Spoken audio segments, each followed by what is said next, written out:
Ward కారణము vote పేరులోనే ఇచ్చిపోయి ఉంది. ఆ ఓటు మనం సక్రమంగా వినియోగించుకొని ప్రజాస్వామ్య అభివృద్ధి కోసం మనం పాటుపడాలి. అంత పాటుపడే ఒక సమస్య, ఏకైక సమస్య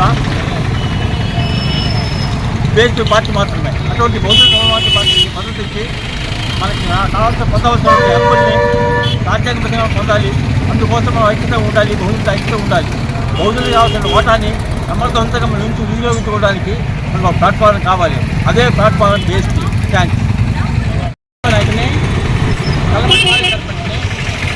ఇప్పుడు ఈరోజు యువతరా పులే ఆశయాలను ప్రజలు అందరం పోరాటం చేసి నా ఆశీర్వాదం తీసుకోవడం జరిగింది.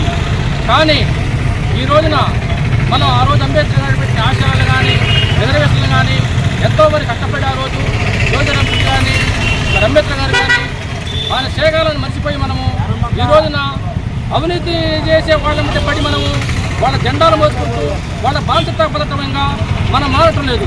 మనం మారినంతకాలం వాళ్ళు వాడుకుంటూనే ఉంటారు.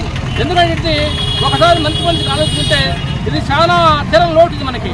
ఎందుకంటే చైతన్య గారు చెప్పినట్టుగా చైతన్య గారు ఎందుకంటే సరే మనకి ఆయన మనం అందరం గౌరవించాల్సిన చైతన్య గారిని. ఎందుకంటే మన ఆశయాలని కోసం మనోడు ఒక యూత్ అందరినీ నలుగురు పోగు చేసి మరి మన పాటలో మనం నడుచుకున్నాము.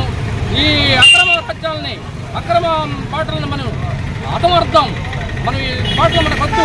ఎందుకంటే అవినీతి పాలన మనకి వద్దు, మంచి పరిపాలన, మంచి విధానం. ఎందుకంటే ఈ మాటలు అన్ని వరంలో ఉన్నాయి మనకి. మనోడు చెప్పినట్టుగా నాగార్జున సాగర్ మన పక్కన ఉంది. ఎక్కడ ఒంగోలు పోతున్న నీళ్లు తాగునీరు ఈరోజు ఈ పాలక వర్గాలు కానీ ఏ వర్గాలైనా సరే మనకి మాయమాటలు చెప్పి గాలితో పోసి మనం మాయమాట ఓటు వేయించుకొని మనల్ని మానసికంగా ఓటుకుంటుంది. కాబట్టి ఈ రోజుకైనా మరి మనం ప్రతి ఒక్క మనిషి ఆలోచన చేసుకొని మన బతుకులు మనం బాగు చేసుకొని ఎవరు మన బతుకులు మారరు. మనం ఇప్పుడు చూసి చచ్చిపోయాం. మనోటి 78 సంవత్సరాలు మన స్వంతం వచ్చి ఆ రోజు తల్లబడిపోయిండు. ఈరోజు దొరగారు రాజ్యం వేస్తుండ్రు. ఈ దొరగారు రాజ్యం ఇప్పుడు దోపిడీ రాజ్యాన్ని దొంగ రాజ్యాన్ని కొలవాలంటే మనందరం ఏకం కావాలా. ఏకం కాకుండా ఏంటి రాదు, ఏంటి రాదు. ఆ రోజు స్వతంత్రం వచ్చిందంటే ఆ రోజు గాంధీ గారు ఎంతో మంది కష్టపడితేనే స్వతంత్రం వచ్చింది. ఎవరికి పడితే అలాగైనా మనం ఈ అవినీతి పాలన పోవాలంటే పరిపాలన పోవాలంటే మనందరం ఏకం కావాల్సిన అవసరం ఉంది. ఎంతైనా మనం ప్రతి ఒక్క మనిషి నడుము కట్టాల్సిన అవసరం ఉంది. ఏది మనం నిశ్చితం మనకు రాదు. ఏదైతే కష్టపడితేనే ఫలితం ఉంటుంది. కానీ ఎందుకంటే జరిగేది వాస్తవాలు క్యారెక్టర్ కాదు, 4 మాటలు కాదు, లేదా రాజకీయ నాయకులు కాదు. మన తాతల భవిష్యత్తు పోయింది, మన పిల్లల భవిష్యత్తు కూడా మనం పాటించుకుంటున్నాం.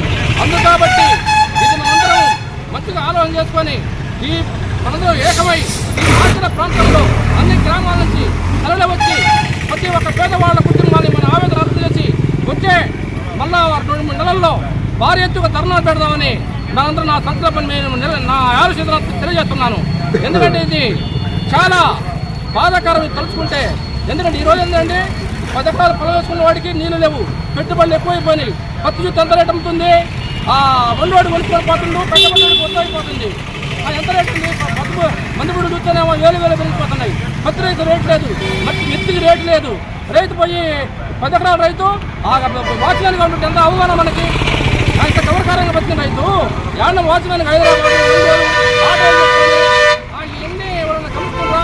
ఏదో ఒక నాయకుడిని పట్టుకుంటారు. ఆ నాయకుడు పట్టుకుని నాయకుడు ఏదో ఒక పిసుకొట్టేస్తారు. ఆ నాయకుడు ఏమంటే మన గ్రామాలను నాశనం అయిపోతున్నాయి.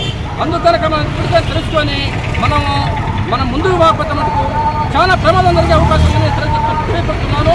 దయచేసి మనందరం ఏకగతిగా చేతనముద్రగా ఉండి చేయి కలుపుకొని తయారవుతుంది. ఈ మాతృల నియోజకవర్గాన్ని మంచి భవిష్యత్తుగా మార్చుకునే అవసరం మనకి ప్రతి ఒక్క మనిషి ఉందని తెలియజేస్తున్నాను.